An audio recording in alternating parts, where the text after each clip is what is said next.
आप। स्वागत है आपका डिपार्टमेंट ऑफ एजुकेशन की इस 17 अक्टूबर की वर्कशीट में।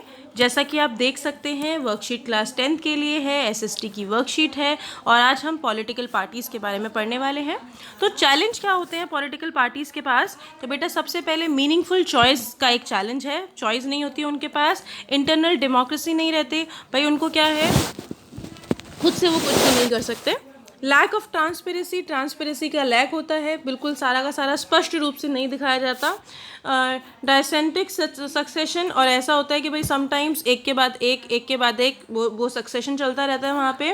Problem of money and muscle power, तो क्या है मनी नहीं होती, पैसे की बहुत दिक्कत रहती है समटाइम्स। सजेशंस क्या है रिफॉर्म्स के इन पॉलिटिकल पार्टीज? सबसे पहले making anti defection law more strict, जो एंटी डिफेक्शन लॉ है बेटा उसको और स्ट्रिक्ट बनाना चाहिए। Reducing the influence of money and muscle power का जो इन्फ्लुएंस है उसको कम करना चाहिए। Election in the internal organisation of political parties, election होना चाहिए। ज़्यादा टिकट देनी चाहिए वुमेन को, और फंडिंग होनी चाहिए इलेक्शंस के लिए, और ट्रांसपेरेंसी रहनी चाहिए इंटरनल वर्किंग में जो है पॉलिटिकल पार्टीज़ की।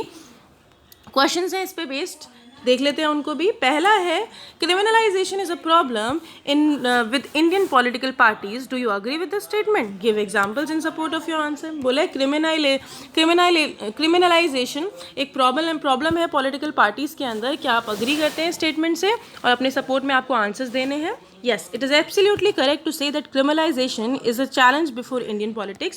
बिल्कुल सही है, चैलेंज है criminalization पॉलिटिक्स के अंदर। Criminal elements are increase in politics, जो क्रिमिनल एलिमेंट्स है वो बढ़ते जा रहे हैं, क्राइम्स बढ़ते जा रहे हैं पॉलिटिकल पार्टीज के बीच में। On the basis of the influence criminal gets ticket, and on the basis of muscle power they will win elections many time. वो क्या होता है उनके इन्फ्लुएंस की वजह से उनको टिकट मिलती है, और कई बार जो जितना ज़्यादा पावरफुल होता है उसको क्या मिल जाती है, कई बार टिकट भी मिल जाती है और वो जीत भी जाते हैं। If criminal elements start entering politics then the country will deviate from the development of direction. वो क्या बोल रहे हैं, अगर ऐसा क्रिमिनल एलिमेंट्स अगर हमारे पॉलिटिक्स के अंदर आने लगे तो जो हमारा कंट्री का जो डेवलपमेंट का जो डायरेक्शन है वो डाइवेट हो जाएगा, वो भ्रमित हो जाएगा वहाँ से। Latest data indicates that 179 out of 543 selected MPs in 16 Lok Sabha have kind of criminal cases pending against them.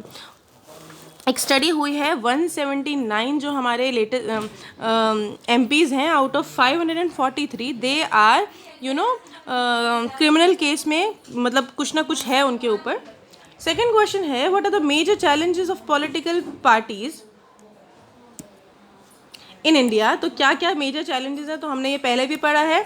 Lack of internal democracy, challenges of dissent, lack of transparency, challenge of choiceliness and challenge of money problem and muscle power। तो ये parties है।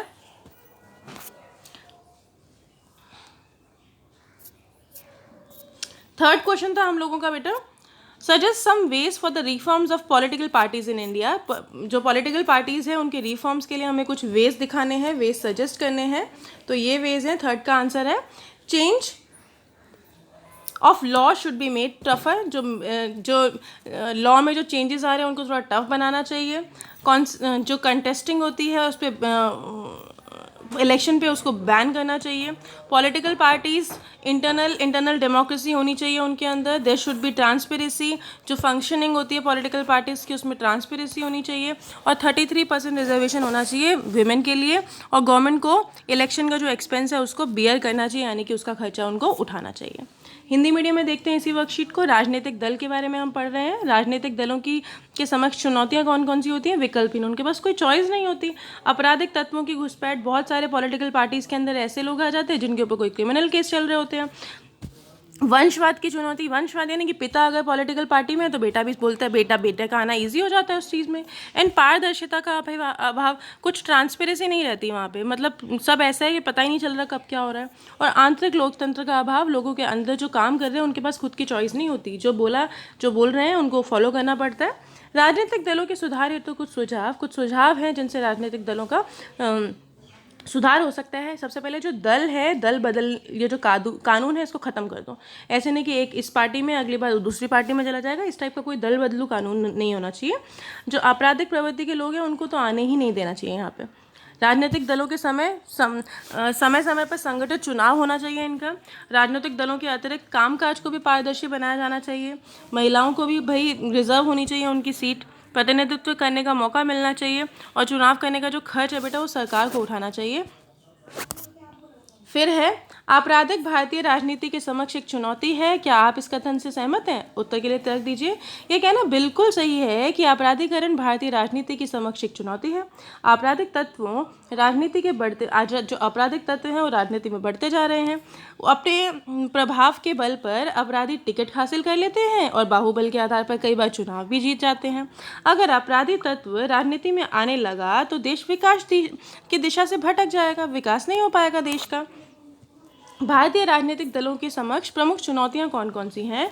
तो आंतरिक लोकतंत्र का अभाव है, वंशवाद की चुनौती है, पारदर्शिता नहीं है बेटा, विकल्पहीनता का चुनाव है, और धन बल पर बाहुबल की चुनौती। मतलब लोग क्या करते हैं, जिनके पास पैसा है वो बढ़िया तरीके से चुनाव लड़ लेते हैं। तीसरा प्रश्न है भारतीय राजनीतिक दलों में सुधार हेतु कुछ उपाय सुझाने हैं हमें। तो दल बदल जो कानून है उसको मना कर दो, बिल्कुल सख्ती से ये नहीं होना चाहिए। अपराधियों के चुनाव लड़ने पर रोक होनी चाहिए, भाई जिसके ऊपर कोई क्रिमिनल केस चल रहा है वो तो चुनाव लड़ ही नहीं सकता, ऐसा कर देना चाहिए। राजनीतिक दलों के अतिरिक्त आंतरिक लोकतंत्र होना चाहिए, अंदर ही अंदर कोई लोकतंत्र हो, भाई लोग अपने ऑप्शंस जो अपने ओपिनियंस है वो तो रखें। राजनीतिक दलों के कामकाज में पारदर्शिता होनी चाहिए, ट्रांसपेरेंसी होनी चाहिए, बिल्कुल जो तुम कर रहे हो वो दिखाओ। जो महिलाएं बेटा उनको क्या मिलना चाहिए, आरक्षण मिलना चाहिए। 33% जो सीट है वो महिलाओं के लिए आरक्षित होनी चाहिए, और जो चुनावी खर्च है बेटा वो सरकार को उठाना चाहिए। तो इसी के साथ आज की हमारी SST की वर्कशीट कंप्लीट होती है। अब हम कल मिलते हैं कल की वर्कशीट के साथ। तब तक के लिए stay healthy, stay safe, take care.